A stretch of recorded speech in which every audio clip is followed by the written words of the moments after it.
We always hope and pray, we meet in a church of hope, that the governor will see the error of his ways as well as the legislative leaders. Indeed, he can stop all of this. We stop all the protests and everything, the power of his pen and the power of the voice by turning away from these extreme policies.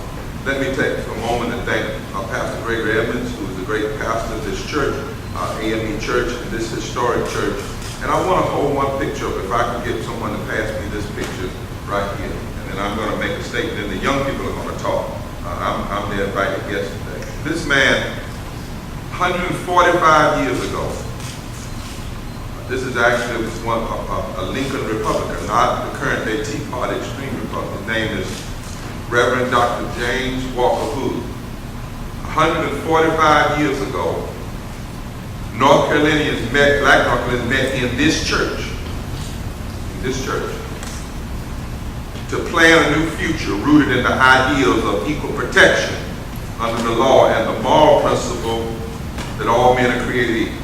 They decided at this church that they would participate in forging a new fusion politic with progressive whites and write a new constitution for the good of the whole.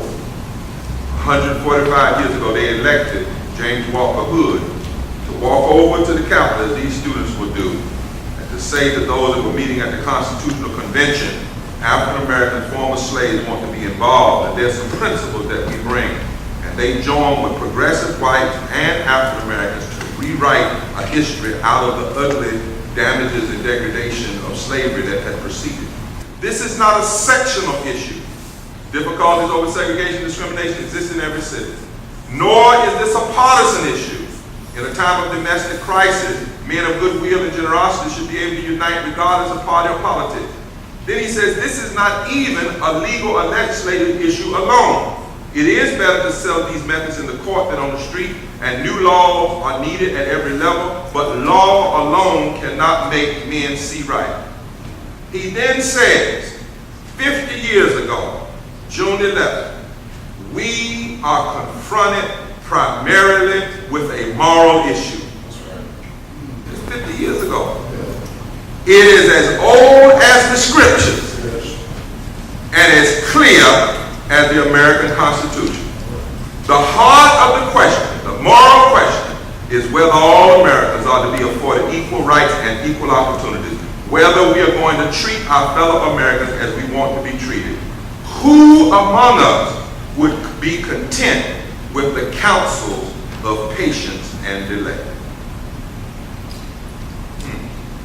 Then he says, it is time to act in Congress, in your state and local legislative bodies, and above all in our daily lives. Next week, I will ask the Congress of the United States to act. Then he says, my fellow Americans, this is a problem which faces us all, in every city in the North as well as in the South. It is the moral issue before. This is one country, and it has become one country because all the people who came here had equal chance to develop their talent. Then he says, this is what we're talking about. This is a matter which concerns this country and what it stands for, and we need the support of all our citizens.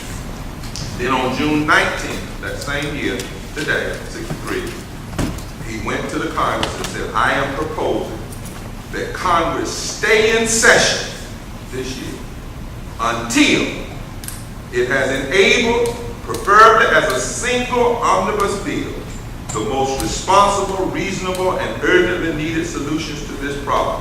Solutions which should be acceptable to all fair-minded men. And this bill will be known as the Civil Rights Act of 1963. The governor has the Racial Justice Act on his desk, and he can decide whether to uphold equal protection under the law, to simply protect people from racial bias when they go before the death penalty, and he can turn his back on the Civil Rights Act and also the great advances of the generations before us. We're demanding that Governor McCrory commit to veto any tax plan that shifts the tax burden from millionaires to poor and working people. Forward together. Not one step back. I am here today holding a picture of Reverend Dr. Martin Luther King Jr., who we all know, but many of us often forget, was murdered in Memphis, Tennessee, standing up for economic justice and for human dignity for sanitation workers. Therefore, I find it fitting that I'm here to demand that Governor McCrory commit to reversing his decision to raise taxes on 900,000 poor and working people by ending the Earned Income Tax Credit here in North Carolina. Forward together. Not one step back. Walk with me, Lord. Walk with me. Walk with me, Lord. Walk with me.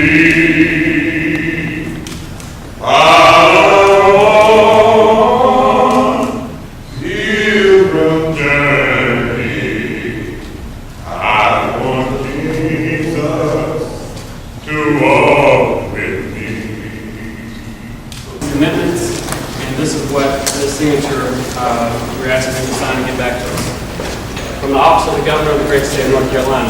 I, Pat McCrory, Governor of the state of North Carolina, in the presence of a great cloud of witnesses, of freedom fighters who sacrificed for the rights we now enjoy, and in the presence of North Carolinians, commit to veto any bills for school vouchers, and instead will work for policies that expand freedoms and justice for all North Carolinians. We'll be back in a week for his response.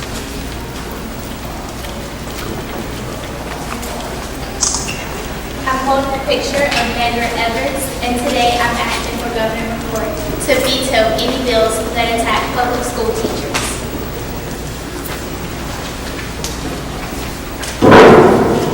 Holding a picture of Jimmy Lee Jackson, and also holding a petition for Pat McCrory to commit to veto any bills that loosen restrictions on fracking, loosen environmental protections against fracking and other attacks on environmental justice.